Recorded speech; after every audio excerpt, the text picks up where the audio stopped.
Three takes, not me. Two takes if you lucky. First take, stop me. Four takes, that's true. Three takes, not me. Two takes if you lucky. First take, you got me.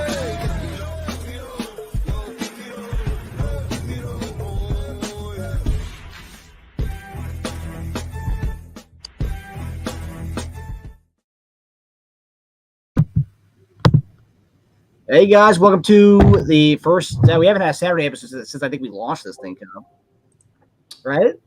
Yeah, it's probably right. Yeah, I remember we launched it on a Saturday. I remember I was in my room and we didn't even have backdrops. I mean, that was just a different time, you know. Different times, and I mean the show grew so much after, and now we're back to just us two. You know, seeing some familiar but not so familiar faces in that intro. It kind of shows why we're on a Saturday. You know, we have to do this whole thing ourselves. 100%. And we actually spoke to Alex on Tuesday. I was like, "What happened?" Like, I'm just curious. Because once I dropped out of the running, at no point I don't want to focus any attention on a league that I'm not winning in. And I was like, "Well, Cobb's not." He goes, "Well, Cobb's 2-time champ." I was like, I mean, you are the face of the league, you know. I've had a lot to say about your 2-time champ and your 3-time appearance in the last few weeks. And actually, I was talking to somebody in our league about the other day, and I told him what I said about how you kind of fluky. But I think these kind of deals that you made, like the one with Hotch, the one that everyone's really upset by. I said I think that is what Cobb is. And then the person I was texting that to, using a group message, he goes, dude, that's what I've been saying for the last few months.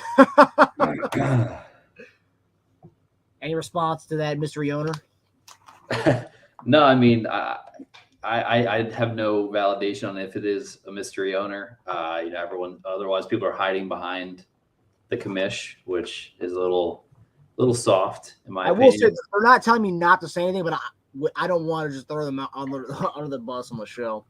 Listen, we've had our discussions off screen for the past 2 weeks. I have nothing to say to anyone else. There's only one owner in this league that has more success than I have. And the trade I made does, I mean, you know, we talked offline about like how I value those guys. And it wasn't for this year for me. Obviously, I've been talking about that every single episode for the last 7 weeks.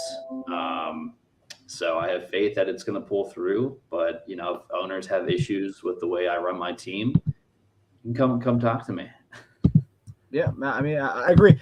I will say at basketball on Tuesday, I'll say ZT and Alex and Tasia. Was Paul there too? No, Paul didn't show up. But those three did say that had you had kept Fields, you'd probably be 6-4 right now.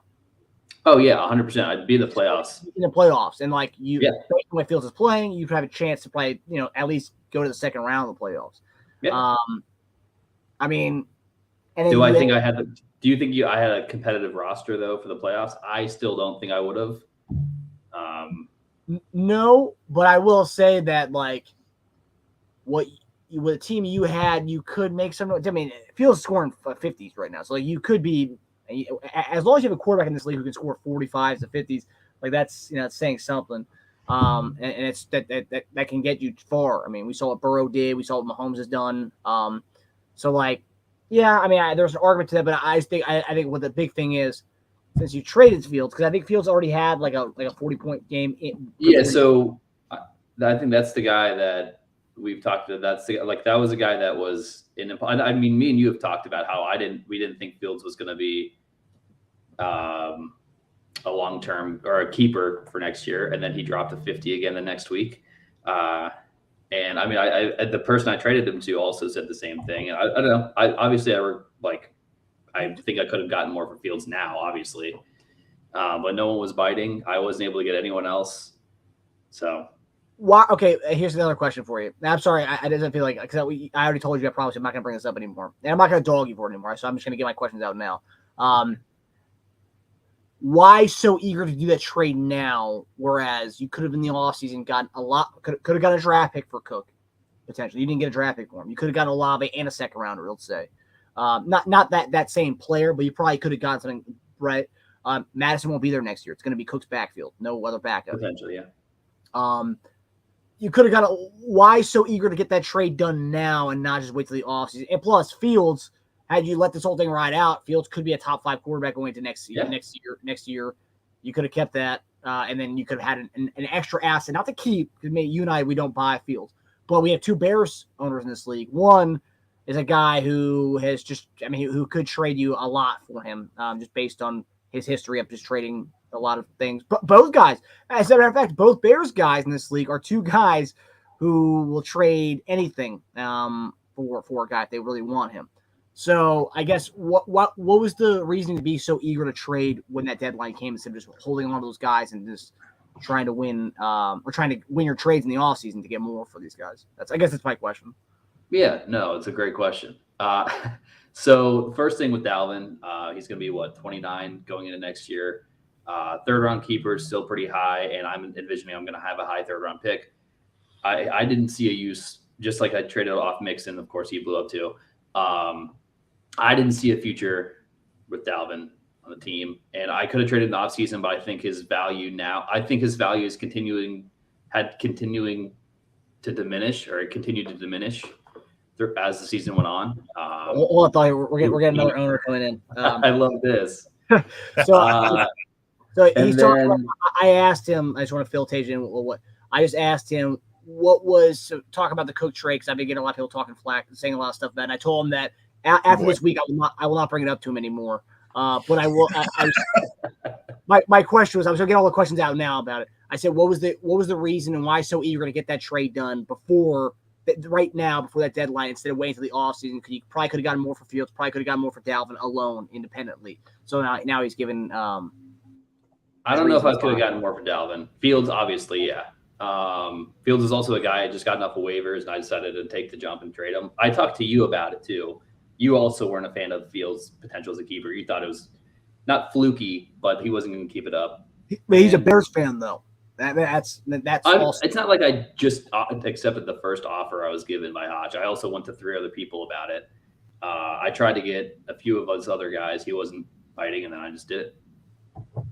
So Fields, obviously, again, I've said I haven't been hiding the fact that Fields blowing up now, I definitely could have got more for him. Dalvin, I don't regret that at all. Yeah, because if you had Dalvin, he'd also probably give you maybe 2 extra victories too. Yeah, that's what we talked about. Yeah, too. we were talking about that. Yeah. Potentially being 6-4, and he said his team wouldn't have won even with the Fields 40 points and Dalvin. That's a team that's not winning the championship this year.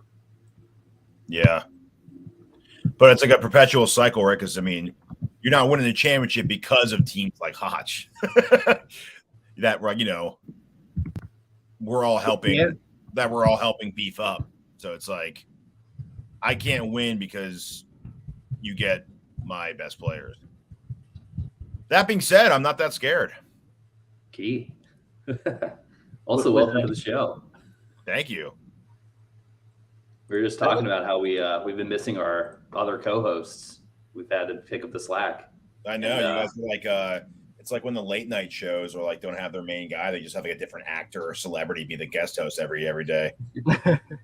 Well, and this is the first time we did a Saturday show since we started this thing out back in. Yeah, and I'm always working when you guys are doing that, so I listen in and comment a lot, but I can't actually.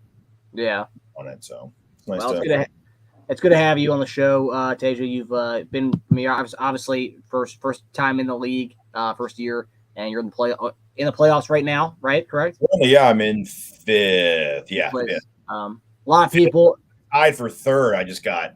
I'm really behind in points, but I've come back in points. I was like 200 away from the people I was tied with 3 weeks ago. Now I'm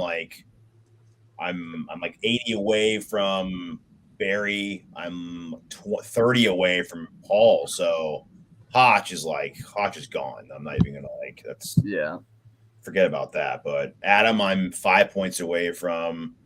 You definitely climbed. You always had the high score last week too. It was very close. Yeah, I think I was 2nd in scoring the last 2 weeks actually.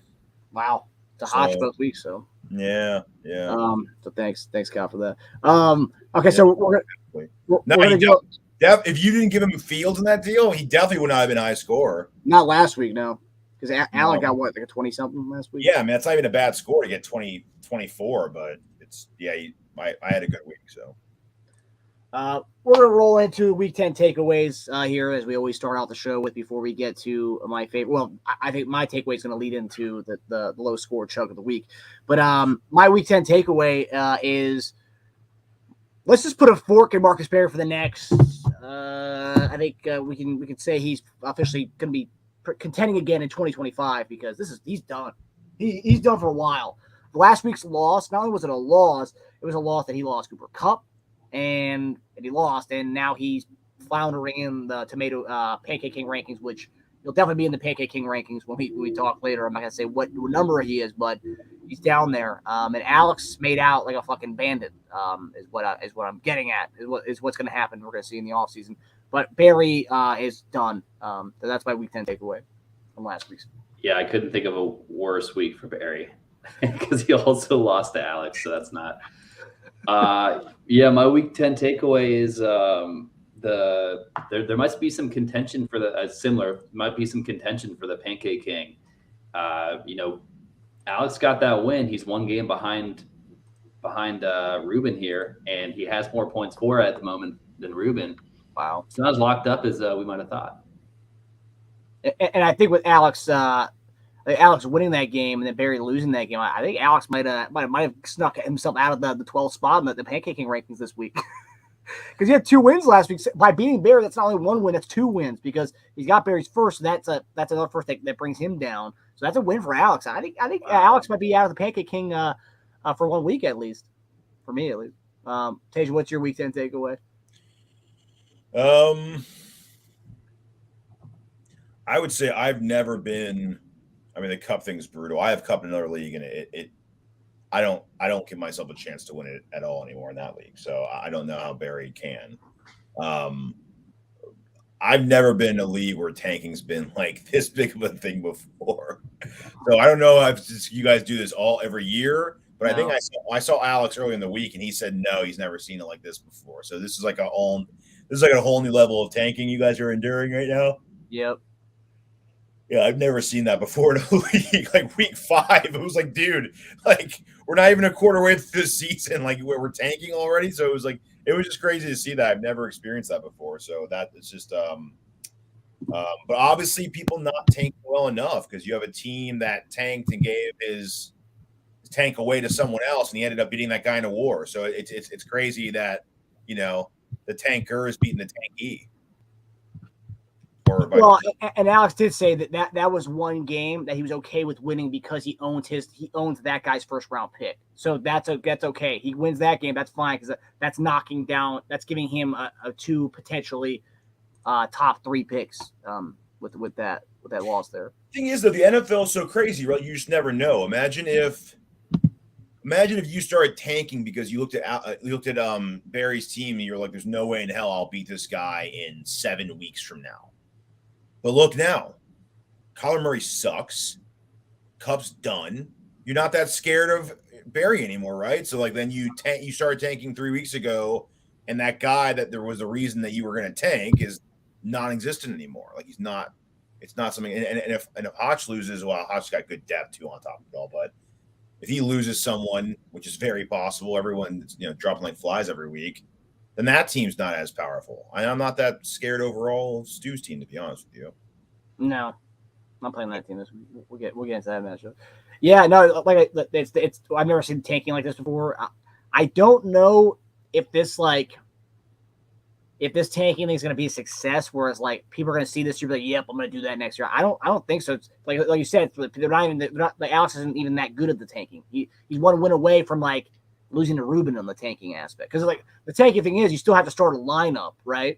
It's not like he's like taking his guys out of his lineup to purposely lose. You can't do that.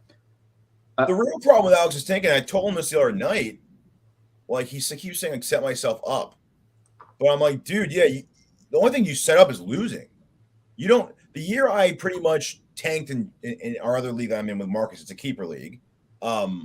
I had like my guys were just like they were decent keepers for the value, but they weren't stars, right? So I was in trouble, and I was losing, and I was like, you know what, I'm done now. Time to like tank. But I wasn't really tanking for a pick. When I take in a keeper league, I'm just trying to get the best keepers at the best value for next season.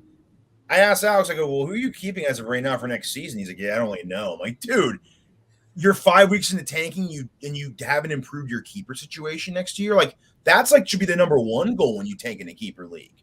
Like, yeah, losing's good to get a better draft pick, but you need to have good players on your team. So now he's accrued picks that he might have to give away in order to get good keepers. So it's like you kind of just it's stupid. You may as well not. I mean, yeah, you got a better pick. In the end, you just go on a better pick because you're not future success isn't dictated by 1 year's good pick. You need 3 good keepers and a good pick to really hit it.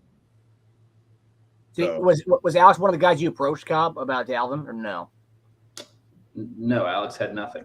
Oh, and he couldn't trade picks at that point. So yeah, I was gonna say I think that's another thing is I don't think we've seen this kind of high level, high value pick trading in the season before. Like Barry's blockbuster, and then I mean Hodge offering me at least one of the top 2 picks in the second. Like those are the highest that I can that I remember, and maybe that's something we keep in mind for rules next year. We'll see. You don't see the draft big picks trading. Since we lived that Stu rule 2 years ago, I think this is the first year we've seen draft picks being traded in like high ones in the draft. So right now, looking at his team, personally, I'd probably keep Christian Kirk for like a 77th overall pick, 12, 24, 36, 48, 16. Well, then he has Calvin Ridley, so that kind of like you're going to keep 2 receivers from the same team. Oh, that's true. That's true. That's brutal. I guess Gervonta is another one he could pick. That's terrible because he fucking blew his whole lead.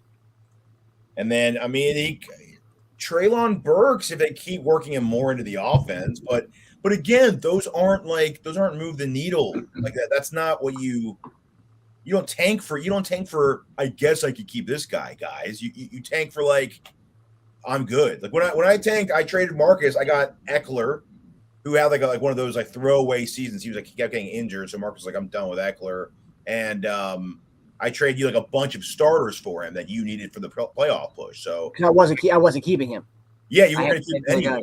So it was perfect. Like that's what you should be. So you should be looking at everyone's team and being like, who's got stacked teams or who doesn't have a stacked team that I can give. He should have gave like multiple starters for like one guy he could keep.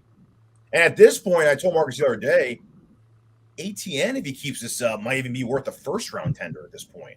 Yeah. Yeah, especially you should have a later one too. Later first. Yes, exactly. Well, let's hope.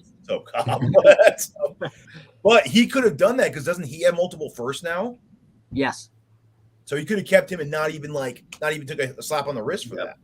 Yeah, I mean, I don't know what he's doing. That's one thing. Alex thinks he's like very much like ZT, where there's 2 guys who think they're the smartest guys when it comes to fantasy. Like, they do these moves to outside the box and stuff. And Alex has these weird rankings that he has that he thinks he fucking like. Has it all in his stupid spreadsheets that he starts back in January. And then he amounted to 0 playoff wins in our league. And the thing is, he's made the playoffs like almost every year in our league, but he hasn't won a game yet, which is pathetic. It's like 0-9 or something like that. He gave me Dalvin Cook, fun fact. Did he really? Jesus. Yeah. I mean, I like the strategy. The strategy is 3 good keepers and a high pick. That's great, but that only matters if you have 3 good keepers. So otherwise, what are we doing here? Yeah. Okay, so moving on to 3 good keepers, and the low score of the week, which Barry's got that. So Barry's got 3 good keepers going into next year. He's got 3 good keepers. It's going to be a fun situation to see how he keeps Cooper Kupp, but he's going to find a way to do it. As he said he is. And I don't know if he's still going to with this whole injury thing, but he says he's going to. Barry got a low score of the week this past week, pretty much putting him into a very peculiar situation, which he probably is not going to make the playoffs, and his whole going all in this season is gonna fail. And Barry couldn't join the show today. He is doing some work for his uncle right now, so he couldn't make it on the show today. But he did send us his chug, which is some tequila or vodka. I don't know what it is, but I want to. You two on the show, I want you guys to kind of look at it with me because I don't know if it is actually a liquor. He says it's the only thing they had in the house, and the pour that he pours is the exact amount of all they had left in the house. So I think he got an empty bottle and put water in it. But I want to see what you guys think, and whoever's in the chat, I want to see what they think. So I'm gonna play this right now. So here's Barry's low score chug of the week. All right. What's going on, guys? I didn't think I would be back on here chugging again, but here goes nothing. And this is what I have today. This is all I have, so I got to deal with it. And this is my glass here. So here we go.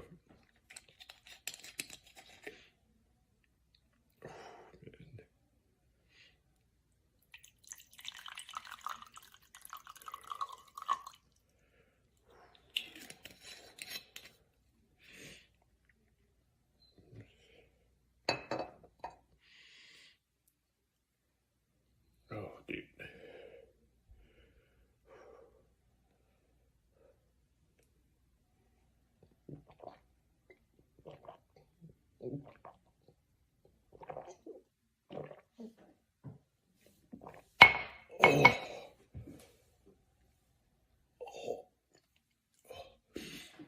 That wasn't good. That was not good. All right. I'll see you guys later. So what are your thoughts? Is that water or is that alcohol? Well, he had more in the bottle than just the amount. Really? Yeah, it was pretty. Yeah, it was like more than halfway full. That was a lot. That was Bacardi. That's rum. That's, dude, no chance. You don't think that's real? I don't know, man. That was as much as Ruben's whiskey last week of rum. I don't know. That's it. Not to mention, like, he drank it like you drink water. I've never in my life drank alcohol like you could just go gulp, gulp, gulp. You could hear his gulping. It sounded like he was taking down, like, it sounded like he like played like 3 games of basketball and finally found some water and just like took it down. No coffee either. Barry's a cougher when he takes a shot. Yeah, and you'd see some water in the eyes. There's no water in the eyes, and it was a bit of an overacting job too, I think. Yeah, the see you guys later thing. Like, what? I mean, you don't have to. Just kind of texting from Stu, who's watching it. He said, "No way." So that's 4 people who don't think that's legit. We'll be seeing Barry drinking more here soon, I think. So here's what I want. All right, and this would please everybody. I think we could all agree to this.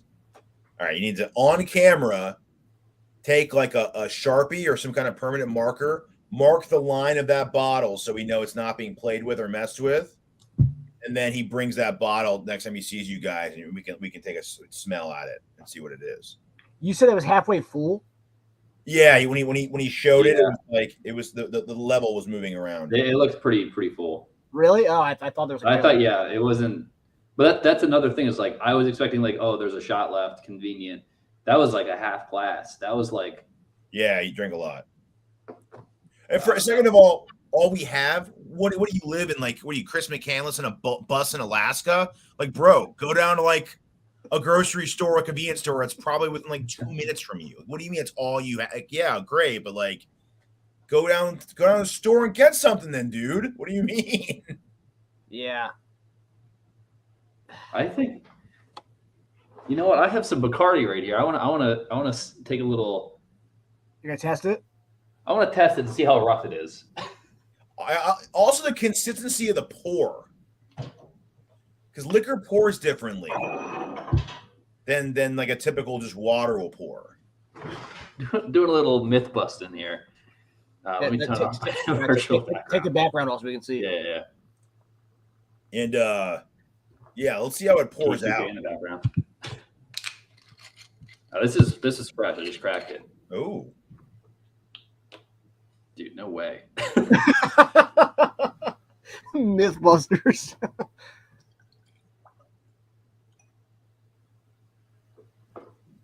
Dude, no chance. That's nasty. Yeah, dude. That's. And Barry's not like a good I don't know. You never tried with Barry. It's actually kind of smoother at the end. Yeah, then no, I don't know. You don't drink that like water. Yeah, but gulping it like 5 seconds. Yeah. Let's count how many gulps. Yeah, like 6 gulps of like. That was a long time. Let's run it back. It was like a water commercial, dude. I'm gonna run it back. What's going on, guys? I didn't think I would be back on here chugging again, but here goes nothing. And this is what I have today. This is all I have, so I got to deal with it. And this is my glass here. So here we go.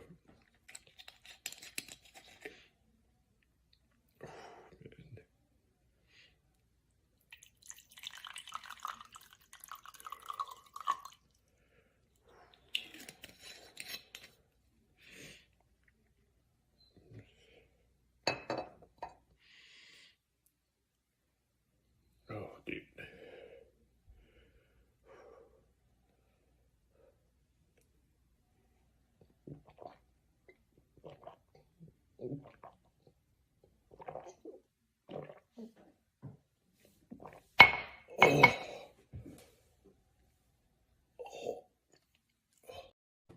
I don't know, man. I know Six- Barry. 6 gulps. That was Sculpts. 6 gulps. That was an overacting job, dude. The And Facebook. The whole And thing. he showed it again before he did. Like, why are you showing us it so many times? I'm only showing you like many times just to prove to you that it's real. Yeah. This And is knowing him, he wouldn't. like a JFK a court case right now. Yeah. He definitely filled it out. And knowing him, he probably would have filled it up not all the way, but he would have filled it up. He wouldn't have just done it the right amount for the pour. So yeah, so we wouldn't call that out. That was enough in that glass where, yeah, instead of the 6 gulps, he would have taken a break between. Yeah. He would have been like, or try to get it all in yeah. hard gulp and like, oh my god, and then like 10 seconds later, the rest of it. And not to mention, he sent me that video at 8 a.m. in the morning. There's no chance Barry's drinking that in the morning. There's no fucking chance. I don't know. I think we need that bottle. Yeah, let me tell him right now that He's under investigation.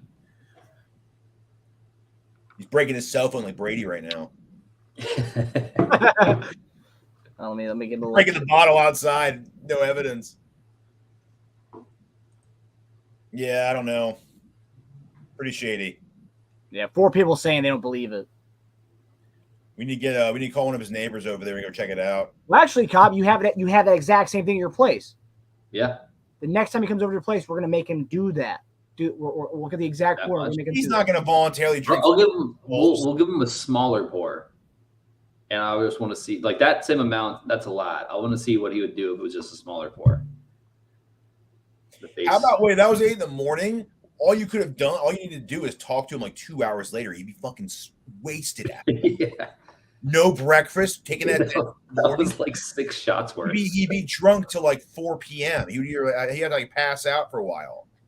I mean, if He certainly couldn't do housework with his uncle after that. Okay, let me tell you that.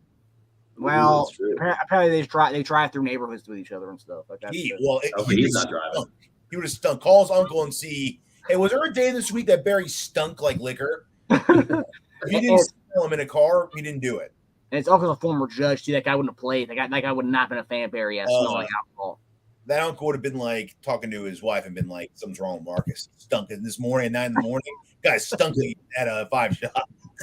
There's also no way Barry had that by himself. Like it wasn't his bottle, and there's no way he's taking someone else's bottle at 8 a.m. in the morning and taking the shots. I Yeah, don't know, man. he Something definitely stinks. went to his uncle's liquor cabinet for sure. But who has an empty bottle? Why would he have an empty bottle? Unless he had a little bit, he poured it out and then put water in it. Possibly, I could definitely see that. Barry is very shady.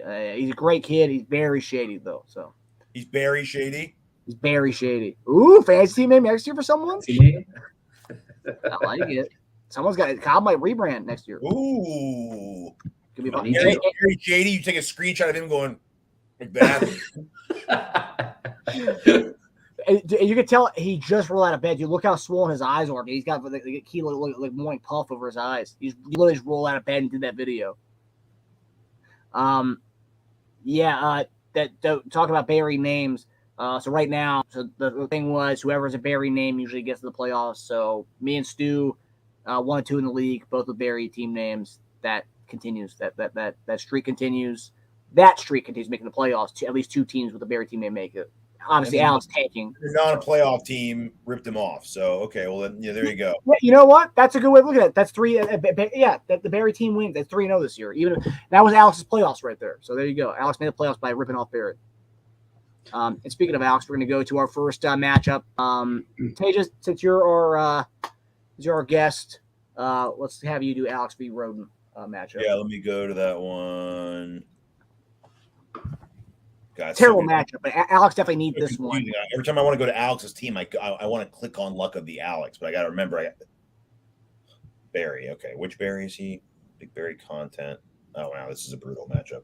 All right, well let's do it. Carr, Denver, Mariota, Chicago. Oh man, I'm going to wash. I'm not giving anyone an advantage there. I mean, Denver's defense is up and down, but they're decent. Yeah, I'd go wash. Rondell Moore and Tony, that's interesting too. I'm going to go Tony just because of all the injuries, although Moore has been playing great. But I just think he'll have more opportunity. Singletary, Mitchell. Would have been a key matchup like 2 years ago. Early last year. Singletary or Mitchell? Singletary. Yeah. Although Mitchell got way more work than I thought he'd get. 18 carries. I mean, that's insane. But they said they just wanted to run down the Chargers' throat, so that's why that happened. Freiermuth, Knox. I'm going Freiermuth. Slayton, Williams. They say they're going to ramp up Swift a little more. I don't know how much I believe that. I'll go Williams, although Slayton played pretty well too. It's Giants passing games. No, dude. I mean, come on. Well, I'll go Williams for that one. Duvernay, Pierce, Hurst, key last flex. Hurst, Mike Williams. I don't know if Mike Williams is going to play. His backup is Claypool or Everett. Might be a third tight end flex versus third tight end flex matchup, which is great. If Mike Williams plays, although Hurst is in there, I don't know, man. I might go Hurst just because I don't think Mike Williams is going to play more than like 40% of snaps, even if he does play. And Chase is out again, which means Hurst will get like 8 targets in that game. I'll go Hurst or Wash. So let's see. So Wash, Tony, Singletary, Freiermuth, Williams, Pierce, Hurst. It's pretty close. I'm going to go. Be such a bad game. I'm going to go. Whoever loses this is the Pancake King. First of all. Ooh. I'm going to go. I'll go 102 to 98. Wow. Alex. I gotta say, I'm looking at the projections here, like 105 to 108. This is like a standard scoring league, like 4-point passing touchdown like projection. No defense or kicker league too. Yeah, that's awful. Yeah, I'll go slight edge to Roden here. I'm gonna go Roden wins 112 to Alex's 96, and Alex is is chugging next week. You know, I think I'm going to give Alex back-to-back wins here too. I'm going to go 103 to 94. Damn. Interesting. Let's make the Pancake King race interesting. It's been a while. I know. Whoever has a go-off guy in this game is going to win. Yeah. Like whoever, if like Pierce gets one of his 23s, Roden's going to win. Well, that's why I'm picking Roden, because I think he has more potential blow-up guys than Alex does. Because I think his team. Yeah, no, he does. Because even Tony get like an 18. Yeah, and then you got Jamal Williams, who's a solid fucking like 10 every week. Yeah. Alex doesn't even have a guy who's a solid 10 every week. Yeah, that's true. Yeah, Williams has been very consistent. Yeah, I mean, Rondell Moore should do well. Yeah, he had a great game last game. They said that McCoy threw to Moore and Hopkins like every time, like 80% he threw to them. Yeah. But is Hollywood Brown playing, or is he like okay to practice right now? I think he was activated. I think he's practicing. I don't think he's coming back. Yeah, that would be He is coming back. I don't think so. Not this week. I don't think so. Okay. So he still has Rondo Moore for. Yeah. All right. So I'll take this one. We're gonna go with any other week. If the 1 and 2 weren't playing each other, I think this would be the matchup of the week. It's the feud that began before Tasia was even in the league. It was Paul and Tasia. This is the matchup. Underrated matchup, I gotta say, because these guys, they had a feud before, like they even knew they were gonna be in the fantasy league with each other. They had the whole spat of that pickup basketball game. The push her around the world is what many call it. Paul taking digs at Tasia's draft at the draft, and now these guys are playing potentially for a playoff spot here. This is a big game. You got 4 for 5. And we completed a trade. And you completed a trade. So maybe some are saying you guys are trying to put that to rest, the feud you guys had. But I think it's reigniting with this match this week because I think a loser pushes it out. I think a loser of this matchup might not even make the playoffs. That's how I'm seeing it. And I gotta say, this week is just a great matchup overall. This week, you got 3 versus 6, you got 4 versus 5, you got 1 versus 2. All 6 playoff teams are playing each other, and that doesn't really happen that often, especially this late in the season. So that's pretty good stuff. You're fighting for the 4 spot here. Stu and I are fighting for the 1 spot, and then Barry's fighting to stay alive. Hotch is trying to climb the ladder. So good stuff going on this week, but. This one, Paul took shots at Tasia's team at the draft, asking if Tasia was looking at like a 2019 like fantasy magazine or something. And look, Tasia's took a really bad team and he's in the playoffs now, and now he can potentially knock out Paul in the playoffs, and that'd be kind of poetic justice in a way. So we're gonna go to matchups here. I got Herbert and Rodgers. Poetic or Paul-etic? Paul Justin. Ooh, I like that. If the fantasy teammate for you next year if you knock him out of the playoff running. Yeah. So you got Herbert versus Rodgers. Will Herbert do better than a 23? I mean, if those guys play, actually, let me see something. If Keenan and Mike Williams play, obviously it's going to up his value because Herbert's kind of had an up and down season this year. Mostly down. I have him in a couple leagues. Mostly down. It's just that if he can pass 23, which is pretty doable. He's had over 23 3 times this year. I want to look at something though. I want to look at the. He had 29 versus Kansas City last time. So the Chiefs and Chargers have the highest total points for the games tomorrow. The highest over under, which is 52. So they expect a high scoring game. Last time they played, he was without Keenan Allen in that game. He had 29, and he didn't even look that good in that game. That was before his. Was that the game he injured his ribs? That was the game he got hurt. Yeah, it is. So technically, he played most of the game without the rib injury. Yeah, he did that touchdown at the end with 2 plays after the hip thing. And then he had that play where he ran to the right and threw it like that, and went like 3 yards into the. I'll go Herbert, but a close one. I think Herbert gets to like 26 or something like that. I think he'll just edge out Rodgers a little bit. Diggs and Myers, I'll take Diggs. Taylor, Drake, I'll go Taylor. You have a lot of bye weeks? You have a lot of guys on bye? Yeah, I've Godwin and ATN. Okay. Oh, yeah, that sucks. It's pretty substantial. Yeah, no, it's terrible. And Gino, but Rodgers is my other quarterback. Andrews and Kittle. Is Andrews going to play? I think I don't know, man. Yesterday. I mean, he's just looked. I mean, they trotted him out a few times when he's been in this kind of situation this year, and it's been kind of rough. It's a little scary to have an injury, go into a bye, and then come out and hardly practice the next week. It's like, damn, dude. That's it's worse than they're indicating it is. I'll probably go wash just this whole Andrews thing. I think even if he does play, I think we're going to see a lot of likely. So let's give that a wash. Devontae Smith, Aaron Jones. I don't think Devontae Smith will get more than a 13, so I'll give that to Aaron Jones. Keenan Allen, Hopkins. Is Keenan going to play? I mean, is he closer to playing this? I got a full practice. Yeah, he's going to play. I don't know about that. I think he's going to play. And even when he did play last time, he played like 30% of snaps. Yeah. But either way, I don't think he's going to beat out Hopkins. I think Hopkins wins that one. Yeah. Foreman, Lamb, give me Lamb. Yeah, it's going to be a good one, man. It's going to be an interesting game.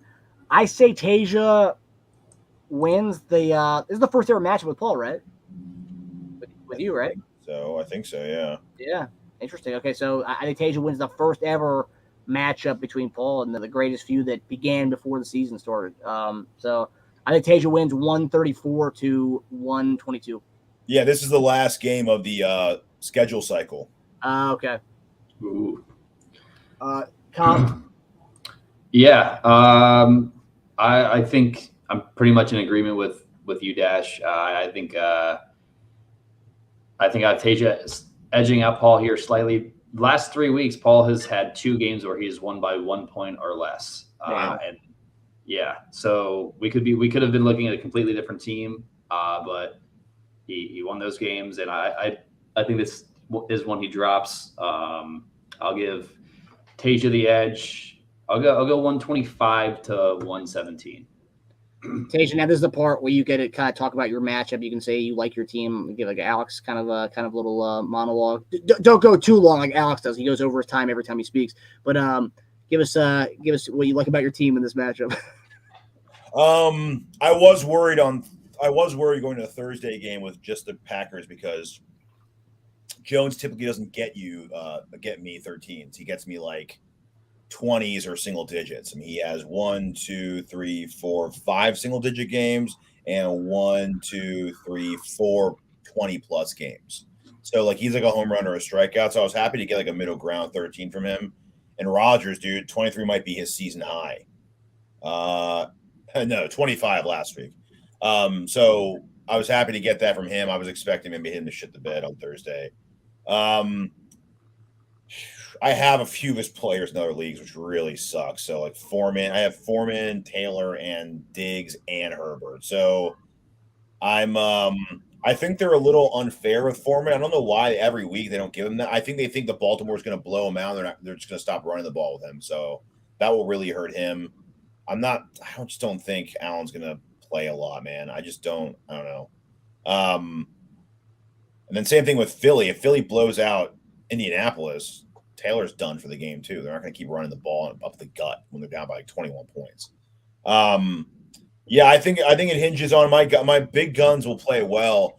I need Myers to have the kind of game he played against last time he played the Jets. He burned them for I think he had a 20 against them last time. So if he has a similar game and Drake plays pretty well, I think I'll win because I think my guns are going to play well. I don't think the Niners are going to shut down Hopkins. Lamb's going to have a good game. I think Kittle will have a bounce back game. Arizona gives up the second most fantasy points to tight ends. Ooh, Paul spoken. Difference might end up the 4 points on 2-point conversion with Rodgers to Jones. That was huge. I flipped out when I saw that play. Yeah, that was a big play. Because after that, the Packers couldn't do anything on offense. I think it'll be close. I think I squeak by. I think it's like a 131, like 129 game. I think it's really tight though.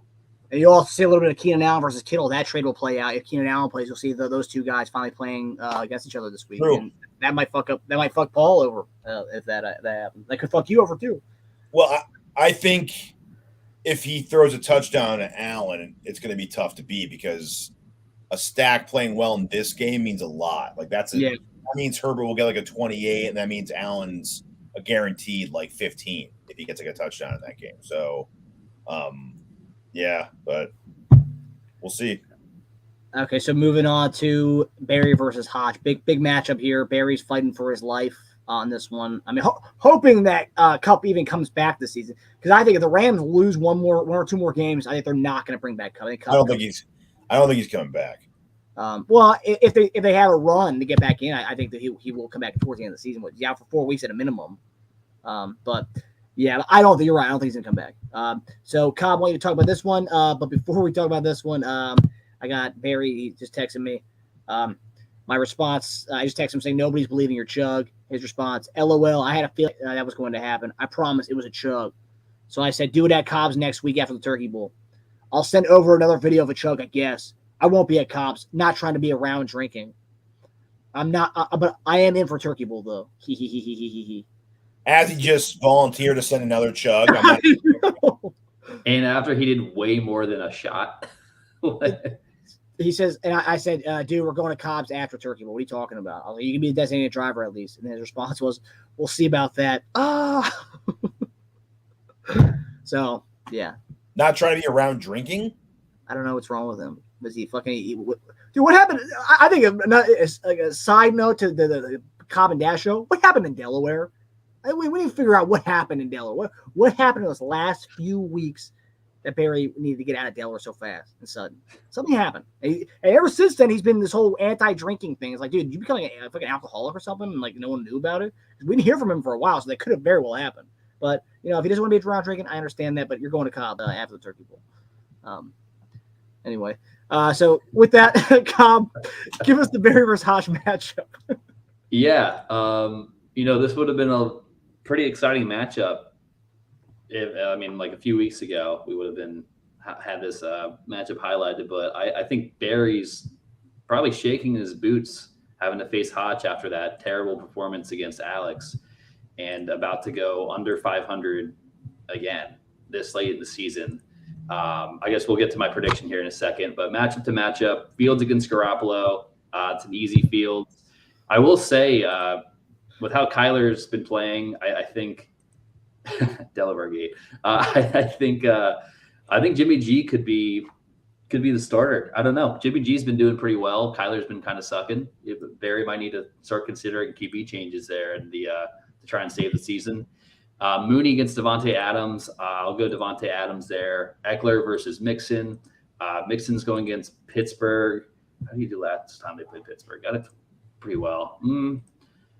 I'll give that a wash. I think that's pretty close. I guess it depends if Keenan and Mike Williams plays, that's going to get some targets away from Eckler, so I might give the slight edge to Mixon, but I'll call it a wash there. Conklin and Hawkinson, I'll give Hawkinson the edge. I mean, come on, man. What? Sorry. It was like Conklin, man. Dude. Brutal. Go on, sorry. Trying to save a season.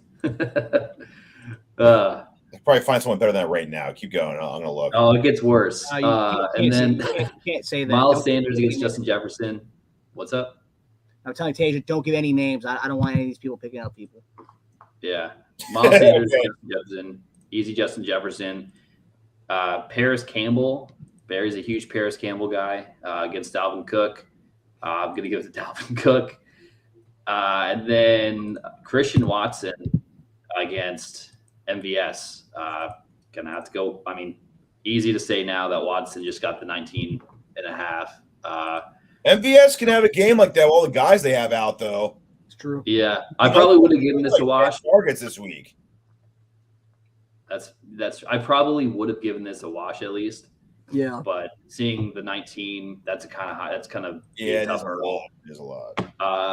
Yeah. So this is pretty easy. Unfortunately, this should have been one of the games of the week. It's not. And I hope Barry doesn't have to chug the rest of that Bacardi bottle on the next episode. I'm gonna go Hotch here. Let's call it a 142 to 121. It's gonna be a pretty easy win. Yeah, tight end is pretty rough, by the way, so maybe that's why you did that. Yeah, it is rough. I'll go. Hodge wins by a good amount. Hodge goes 150 to Barry's 118. Yeah, what are we talking about here? He'll be about 20, 25, 30. All right. Okay, so I will handle the next matchup, Adam versus Cobb. Solid big game for Adam, more so than it is for Cobb. But Cobb, like we said, he's 2 players away from being in the playoffs at 64.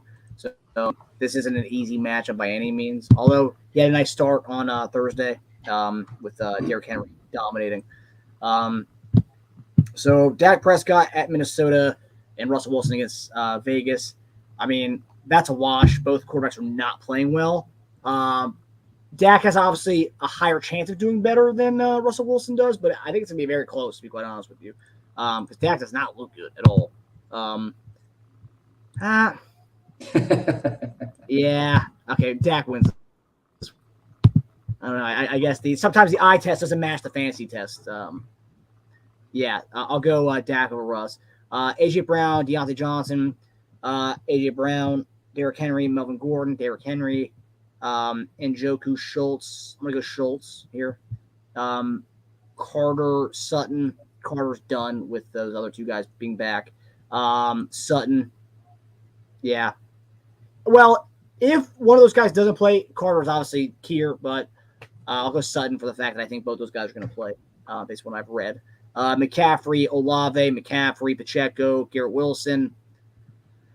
Hey, Pacheco had a really good game last week carrying the ball, but he doesn't do anything else outside of that. So, like, he's really pretty much touchdown dependent. So you're going to get the 15 for 70. If he's the main guy, 15 for 70, 15 for 60, you got 60 yards there at 6 points. You're not really getting anything outside of that. So Garrett Wilson, on the other hand, I mean, he doesn't do anything at all, really.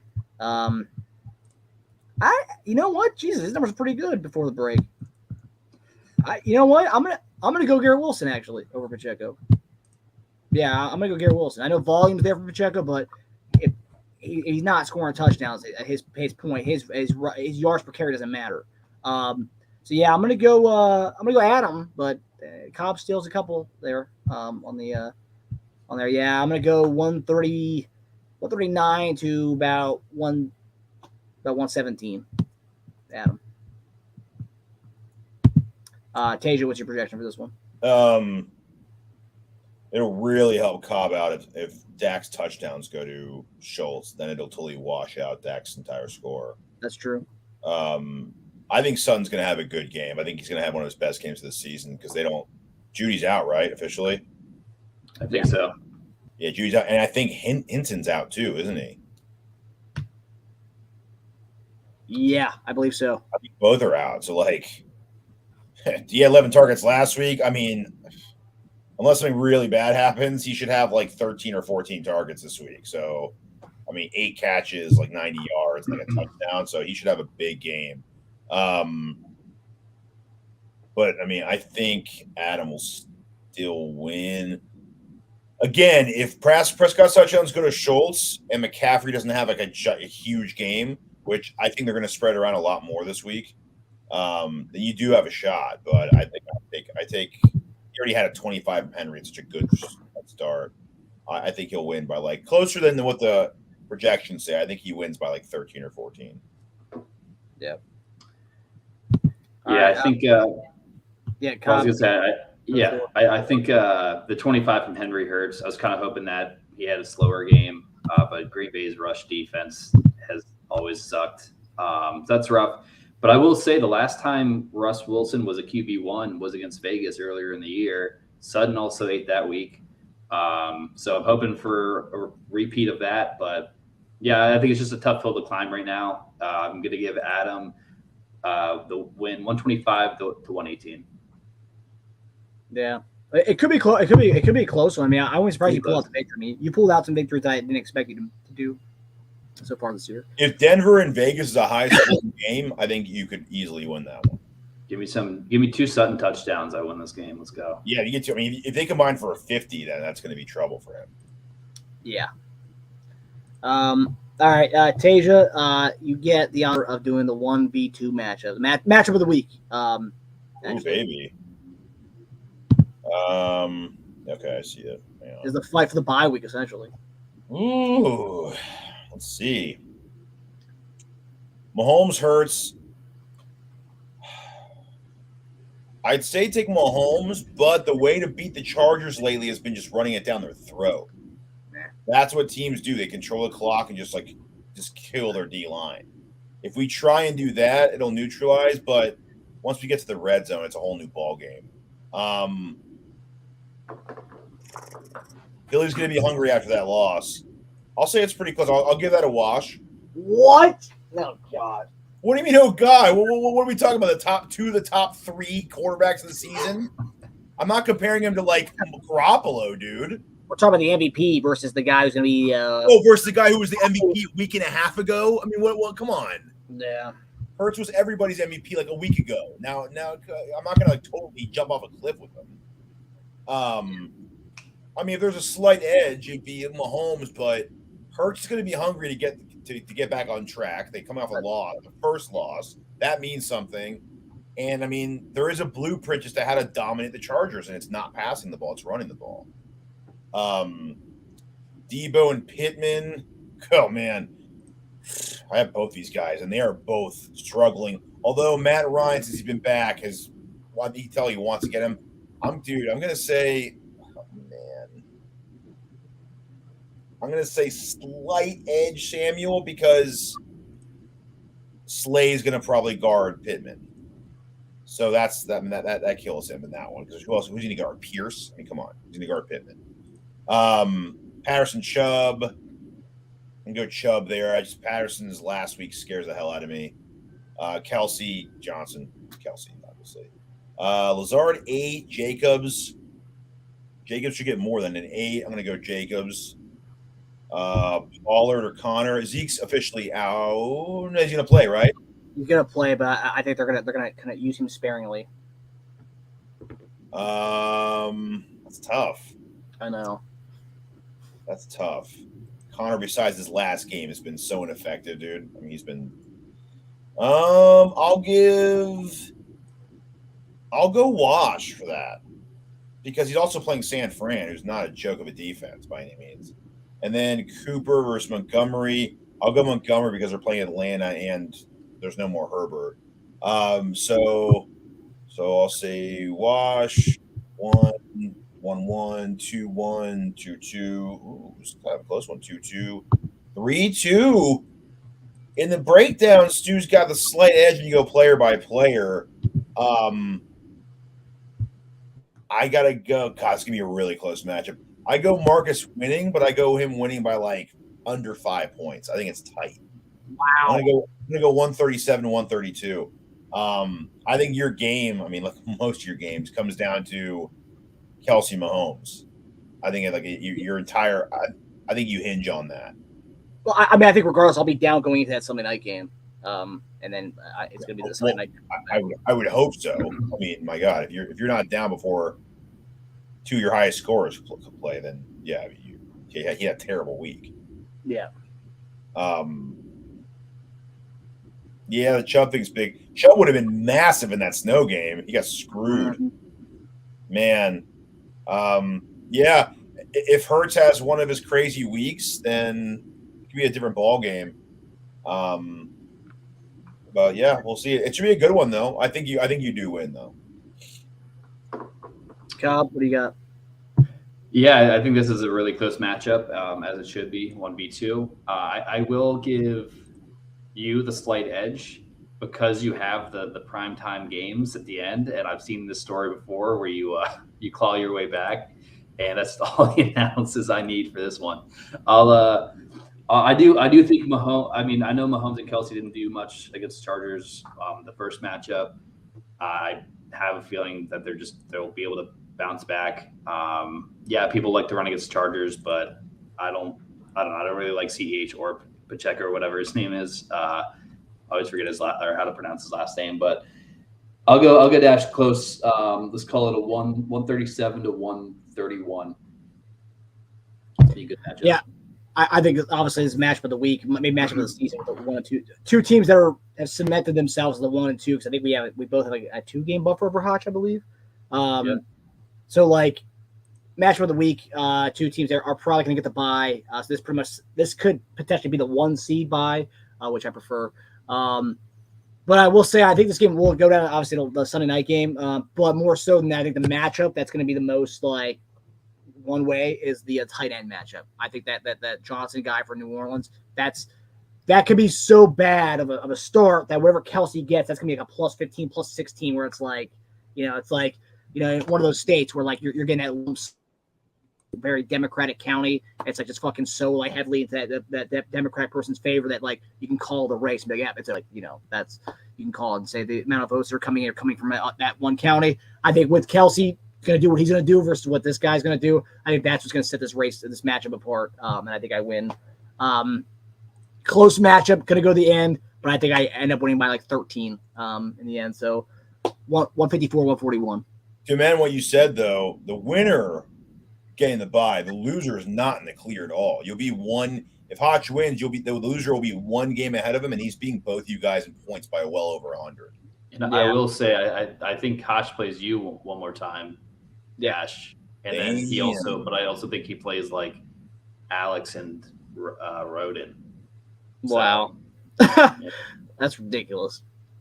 Well, I mean, I beat him once already. Yeah, big schedule makers. He plays both of them. Hotch plays both me and Stu? Yeah. Wow. Ooh. That's kind of key, actually. He plays kinda Big key. Gary content, chasing Canton, and pickup lines to end the season. Wow. Wait. Big Barry content's Alex. Yeah, Big Barry. Yeah, Oh, Barry. sorry. Sunday Again. Blues. Okay, Yeah, there sorry. you go. Yeah, dude. I know. That's my take, Brad. I don't ever know who the hell anybody is anymore. Yeah, okay, there you go. So he plays, content, Canton, and so it's a little. So it's definitely more robust win for you. Yeah. I think I have a couple gimmies in those first three as well, though. I think I play Alex in those first three. I don't Even know. so, though, if you lose and both of you win the next two games, then if he beats you the last week, he takes your bye. Yeah, must win. I mean, I think my team is pretty healthy right now, and I think Stu's got a few guys on bye, I believe, this week. Or is this Stu's squad? I mean, his projection is pretty weak. I mean, why is his projection so bad? No, dude, this is his team. Oh, Goddard. Okay, yeah, okay, that's why. Because that Johnson is backup tight end. Dude, tight end sucks, man. We have to do away with tight end. We have to make tight end a flex position. We have to make the tight end spot a WRT flex. Why? Because it's hard to find. Yeah, because there's only like three of them. Like that's not fair, dude. There's only like three good ones. That's not fair. But I don't care. That's everybody else's problem. I have the best tight end ever, so it's all right. Well, that's a conversation for an off-season episode. And I just got a word from Stu. Stu says off-season BL Plus Common Dash show series is to find out what happened in Delaware. Go start knocking doors and interviewing people around that apartment that Barry lived at. Good investigative reporter. I was there. I saw freaking like different like notices on their door and stuff. Like you need to go fix this, fix that. I was there. The place, there's stuff going on. I'm not gonna go into detail about it, but let's just say stuff going on. Don't know what, but stuff going on. And now he doesn't drink. And now he doesn't drink. So you know, you do the math. Yeah, exactly. Cobb, give us ZT versus Ruben. I'm gonna go take a piss real fast, but you go with ZT Ruben. Yeah, it's all right. It's probably a good matchup to go do that. Yeah. Won't take too long with this one. I'll just get right into the matchups. But I will say, I mean, Ruben's back in the Pancake King hunt with Alex getting that win and still being under Alex's points for somehow, which is ridiculous. Let's go matchup to matchup. Burrow against Lamar. This is they've played Pittsburgh before, right? Or they've not? No, they haven't actually. This is the first They one. haven't. Okay, that's interesting. I don't know. Lamar's been kind of weak.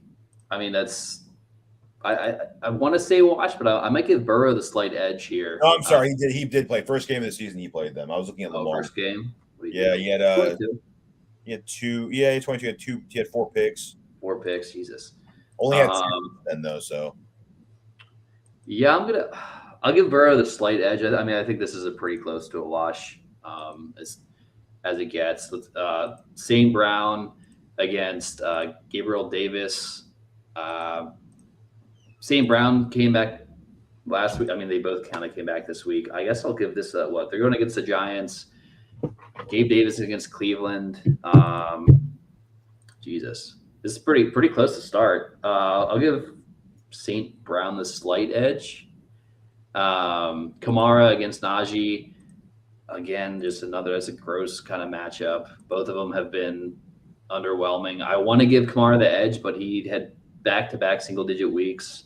I'll give him the slight edge there. He's due for a 30 soon. Yeah, exactly. Well, Najee, on the other hand, hasn't been doing anything. So I'll give Kamara the slight edge there. Dulcich versus Pitts. Here you go, ZT. This is what you've been waiting for. I'll give you the slight edge here at tight end. You're welcome. With all those receivers out, yeah. Yeah. I know ZT's Greg Dulcich's favorite, biggest fan, so I know he's happy with that, even though he got a 1 last week and he didn't say anything about that. Weird. Barkley against Gallup. I mean, Barkley's just been dominating this week. We'll go Barkley there. Ramondre against Landry. Ramondre's been a beast, but Dame has been hurt, and I still I'll believe when I see it when Dame's healthy and they give Ramondre the bulk of the full load. I think it's going to be kind of split, and the Jets defense is pretty good. So I think, I'm giving Ramondre the edge here over Landry. Let's get that right.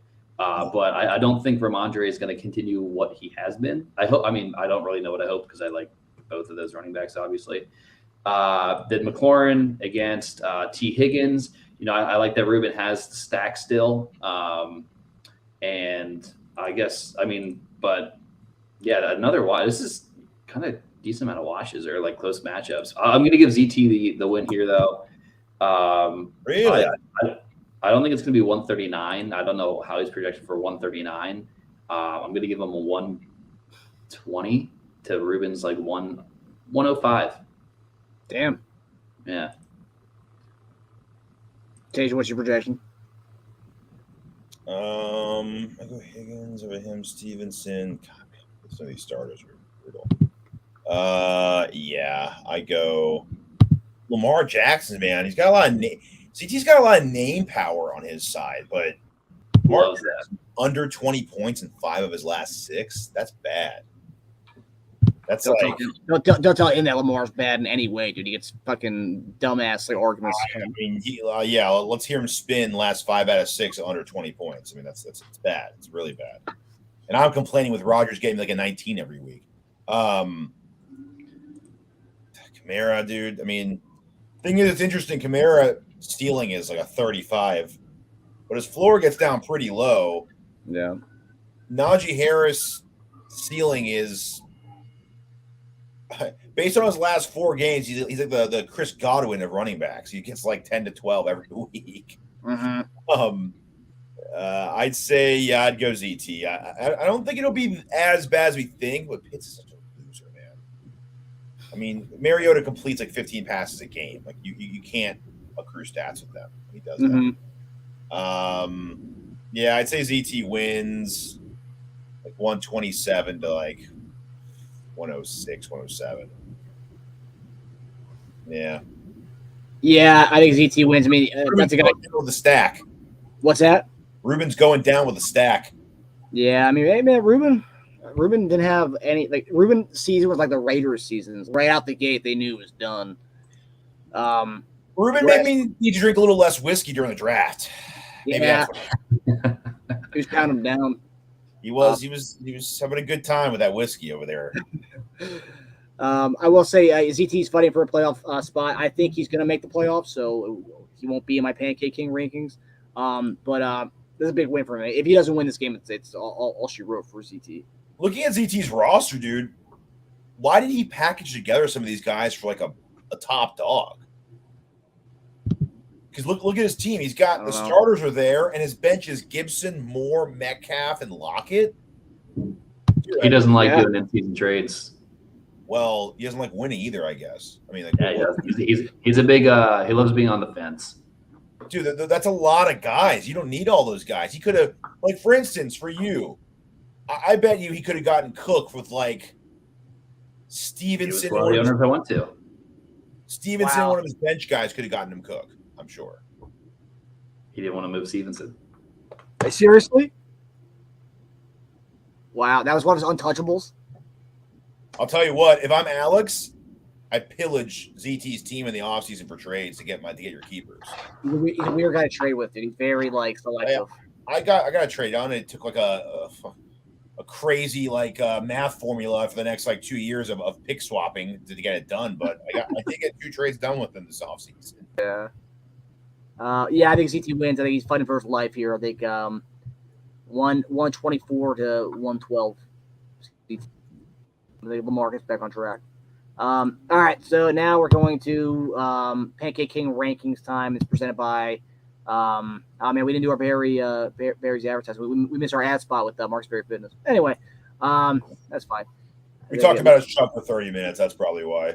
We've had enough Barry today. So the Pancake King rankings presented by IHOP. Home with Stack. Go to IHOP and get your stack.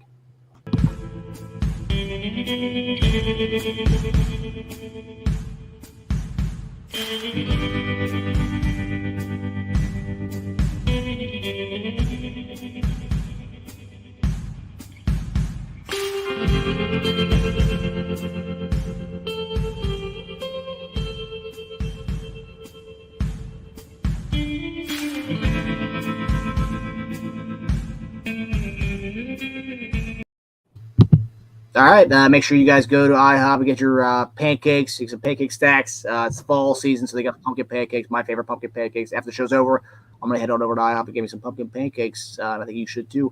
All right. So we're going to go to Pancake King rankings. So, Tasia, this is where we each go from 7 down to 12.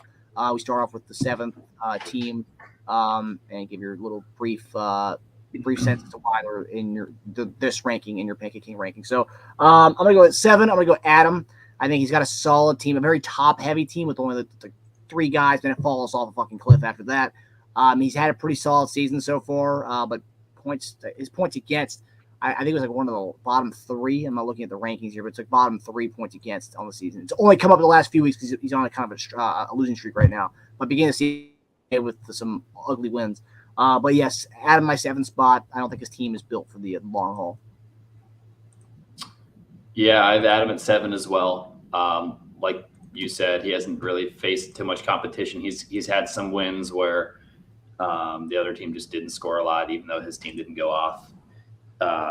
He has some good names, but names that I don't think are going to be able to pull you far into the play. It looks like he's probably going to make the playoffs, or he should make the playoffs, maybe based off of his who he's going to play. But it's not a team that's going to carry you far. Mm-hmm. Tasia, who's your 7th spot? I'll go, across the board. I'll go Adam as well now. I don't need to say anything else. You guys pretty much covered it. So you went out, Adam, at 7? Yeah. Okay. 8th spot. This is a guy who was in the playoffs. I think I had him at 4 last week, but he came crashing down. He could fall even further after this week, but it's our guy, Marcus Berry from Marcus Berry Fitness. If you're interested in getting fit before Thanksgiving, you're going to splurge on Friday or Thursday. Contact Marcus Berry and Marcus Berry Fitness and get yourself a good workout. But yeah, I have Barry here. Barry traded his entire draft to Alex for Cooper Kupp, hoping Cooper Kupp would save him from being in this spot that he's in right now. It helped him for a couple of weeks, but then he's right back to where he started. And Barry's going to be fucked for the next few years because he has draft picks stemming the next 2 drafts in the top 5 that won't be his. And he's kind of done for the next 2 years. So, good luck to Barry on a potential. If the teams in the bottom of this Pancake King rankings continue to win and he continues to lose, Barry could potentially be. I'm not gonna say he's gonna be a Pancake King, but he could be the Pancake King if he spirals out of control. But that's where I have Barry right now. Yeah, I also have Barry here at 8. I think, like you said, his season's just gone. He made that trade when he was under 500. People told him what the risk was around that. He got over 500 for a second, and now he's crashing right back down with essentially a guaranteed loss, I would say, this week.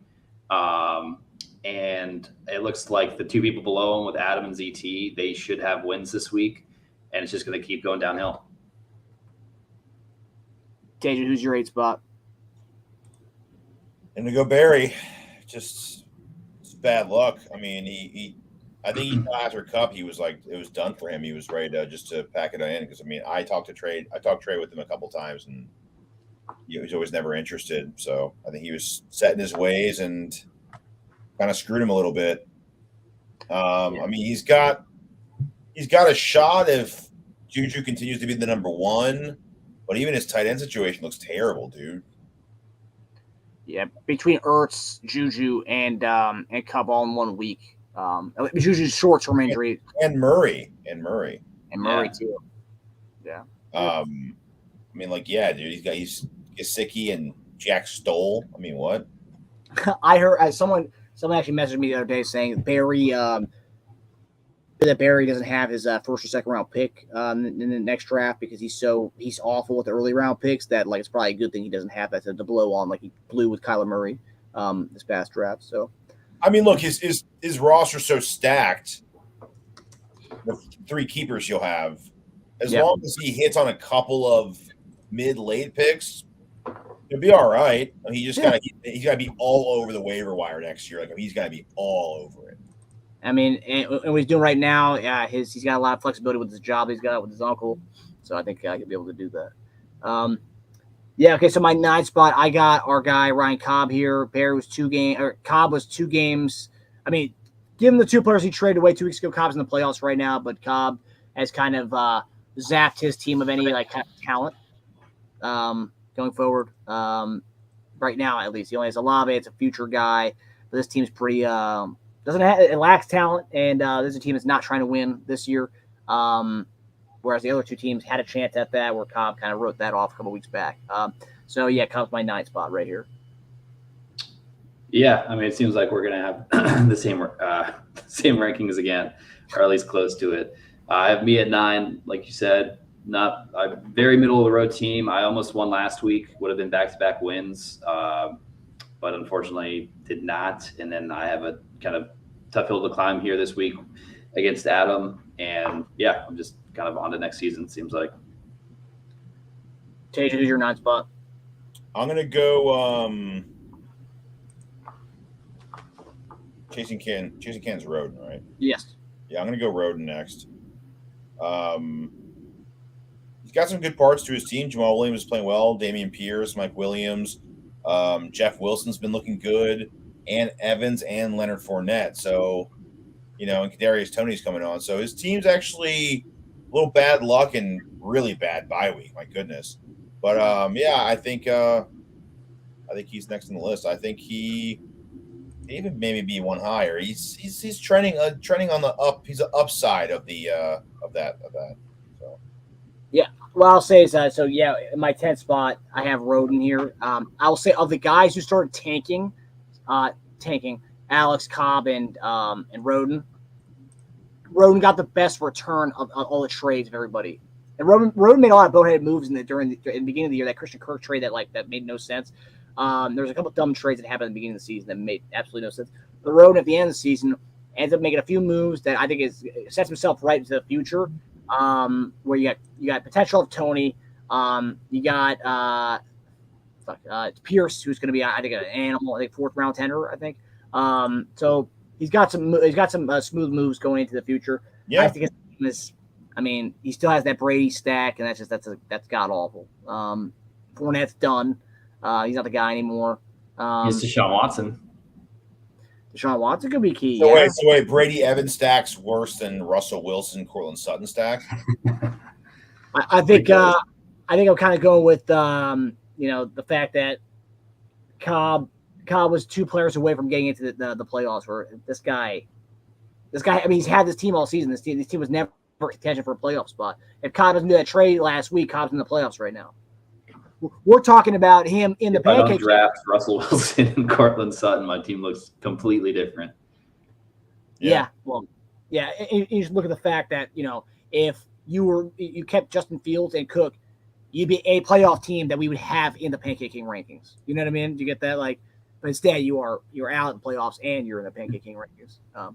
So yeah, that's why I have Roden at 10. But Roden has done the best job of setting himself up for next year as far as keeper wise, outside of the 3 teams that have started tanking. Kyle, who's your 10?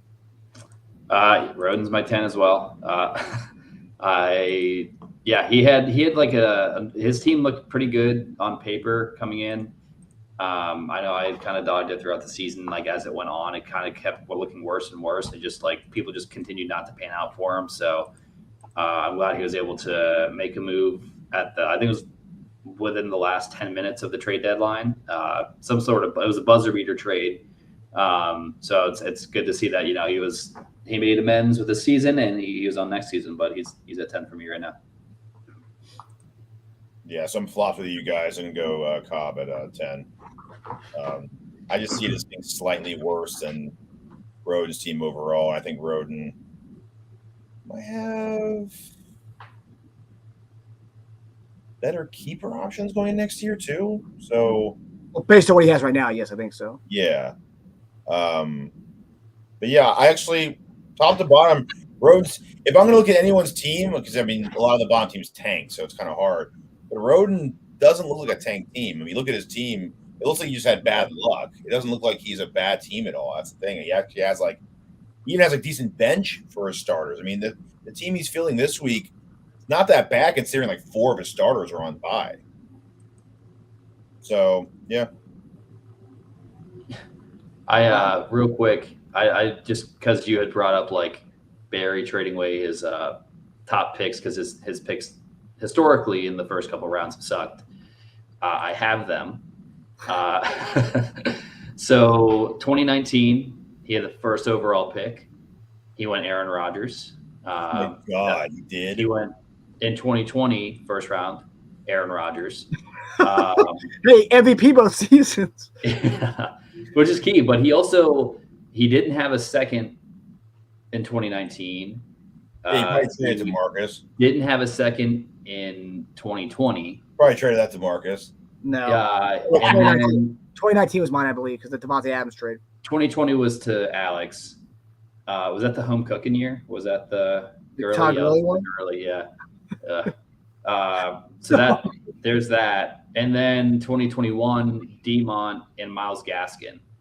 Wow.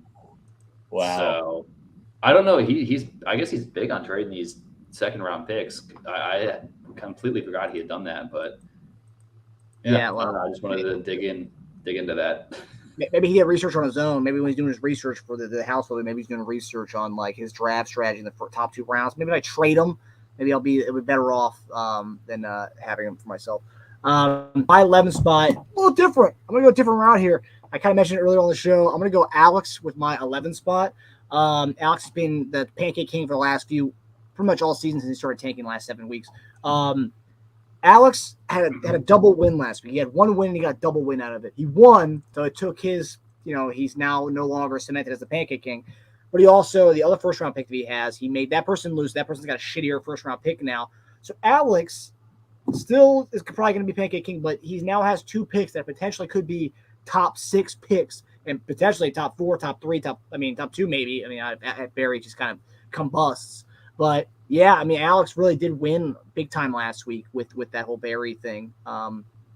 Yeah, so I have Alex at 11 right now because of that, because of the last week. But this is who's going to finish out worse this season, correct? Yeah, week to week though. Okay. Right now, Alex is like this because of what happened last week. Okay. It'll go back down right after that, the high of last week. It looks like it will go back down. Yeah. Yeah, I have Ruben here. Barely. I think it's still. I think I mentioned earlier. It's still ridiculous to me that he still has less points for than Alex does.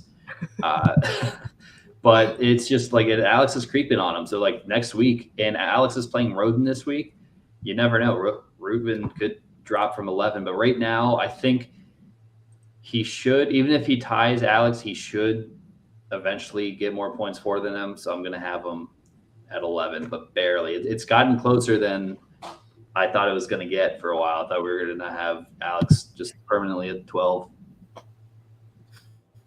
Damn, it's so hard because both these teams are devoid of talent, and I see why. I see why Alex does.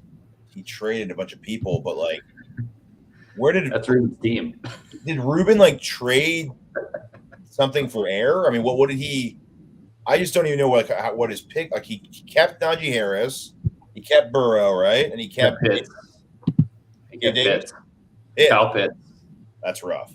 So then he drafted Gabe Davis. He drafted T. Higgins. Okay, and the rest. And then he traded Mike Williams in his 4th, or he traded he traded Breece Hall in his 4th for Mike Williams in the draft, I think. Oh, and that's right. Paul ended up getting Kittle in the 4th. Yeah. Yeah, this is really rough. As far as rosters go, yeah, his the Rubik's Cube's roster does look better than Alex's, but both their futures look pretty rough, dude. But yeah, I put Ruben here. All right, so now it's time for our Pancake King, and you guys know what that means. You are the Pancake King, young and sweet, hiding fan of thieves. Ooh, see that boy, watch that taste, digging the Pancake King. Yeah, so I have Ruben as my Pancake King. Really, his team since the get-go was a bad team. We had him as the first Pancake King, and this is his first time back in there since Alex started tanking. Rachaad White, though, he held on to that guy. He's probably going to be the main guy going forward. That's true. That's true. but they just signed Lanier for like a 2 or 3 year deal in the offseason. So I don't understand. 2-year deal's nothing in the NFL. True. But Rashad White could be a potential keeper, but outside of that, Burrow, Rashad White, his team's wide open at that third keeper spot. Ruben's probably only here for now. Still awful team, top to bottom, outside those like 3 guys I just mentioned. But yeah, Ruben just Najee Harris that was awful. Kyle Pitts, meh. So Ruben's my pancake king for at least this week. Cal. Yeah, my pancake king for at least this week again is Alex.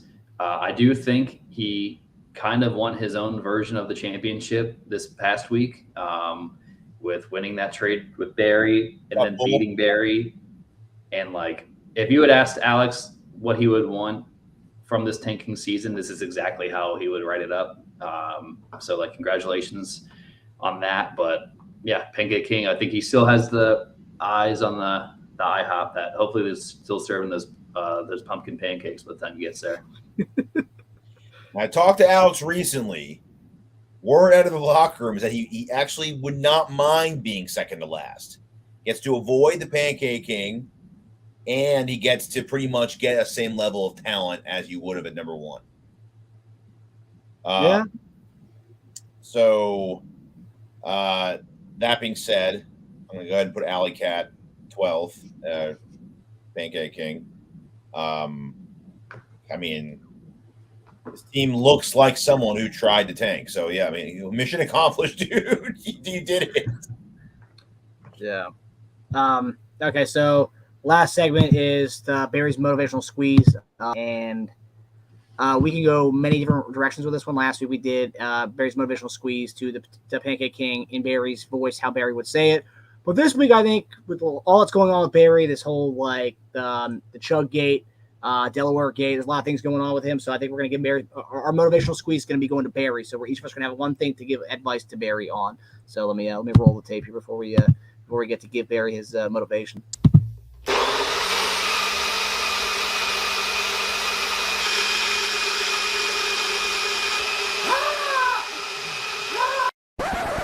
This is why you're fucking holding back, and I'm tired of the BS. Never gets old. My advice for Barry this week is be calm, stay the course, everything will be all right. I think that he just needs to, I think hopefully he uses this season as a realization that you don't try to fix a team when you're down. When you're 2-5, you don't try to make a full run to the playoffs when you're 2-5. Maybe when you're 4-1 or even 3-3, you do that. Not 2-5. I mean, that's awful that he did that. And now we're seeing, unless you go on a run meaning win out, you're done. Especially now this guy's hurt for the season. You don't do that in season. Off season, you do that. You probably maybe wean off doing that in the offseason too. But hopefully he comes to a realization they should never do what he did this past during this cup trade ever again. So that's my motivation and to Barry. Yeah, my motivation to Barry is to just, fantasy aside, the season hasn't gone how you wanted it to. So yeah, come to Turkey Bowl. Come to my spot after the Turkey Bowl, even though alcohol might be around. We're still, come take your mind off of the season so you don't have to, stay inside and keep refreshing Yahoo and hoping things change, because there doesn't look like it will. So hopefully you can come have a good time with us. And I'd love to see a turkey bowl in my place. Tasia? I mean, don't be too hard on yourself. Your season's not over. It's a slim chance, but if you put Juju instead of Campbell, you got Tyreek Hill in your last flex. It's not the team that you wanted with Cup, but bye weeks are almost over. You can still pull it out. Man, you can't trade anymore. I don't know what he's gonna do with tight end, but just take it week to week and do your best. Yeah. All right. Well, hopefully Barry listens to us on that advice.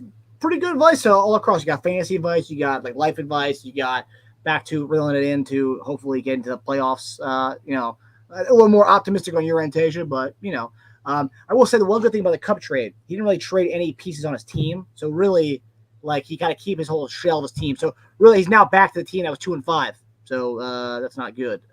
Actually, Yeah, pretty much. It's not good either, though. He's back to a team that he was 2-5 with. You started off with like it being a compliment. You're like, well, hold on, that also sucks. What did Cup get him? Also, like, what did he trade for him? Week what? 5? He was 2-5 at that point. So that was week 7. It was his bye week, right? It wasn't Cup on a bye week? Yeah. Oh, my God. So you got 20, a 22, and a 3. All right, well, gave you 2 good weeks. Did he win those weeks? Yeah, he went undefeated until last week. So he went 2-1 in Cup weeks? Yeah. If Cup would have gotten a 20, would have won? What did he lose by this last week? He got dominated. He got killed. Okay, well, never mind. Yeah. So Cup wouldn't even have helped this week. He lost anyway. Yeah, it would have mattered. We criticize him, regardless of Cup getting injured, we criticize him anyway. It's the fact that he got hurt on top of that. So it's like now you're done with Cup. Yeah. And you're out. So, but we hope everyone enjoyed the show. I've gotten a few texts from multiple owners in the league saying it's the best BL Plus Cobb and Dash show we've ever had. Yeah, people really love the chug the chug breakdown. Yeah. So I hope everyone has a good week this week, and we'll see you guys in the Cobb and Dash show next week. Take it easy, guys. Take it easy. Later.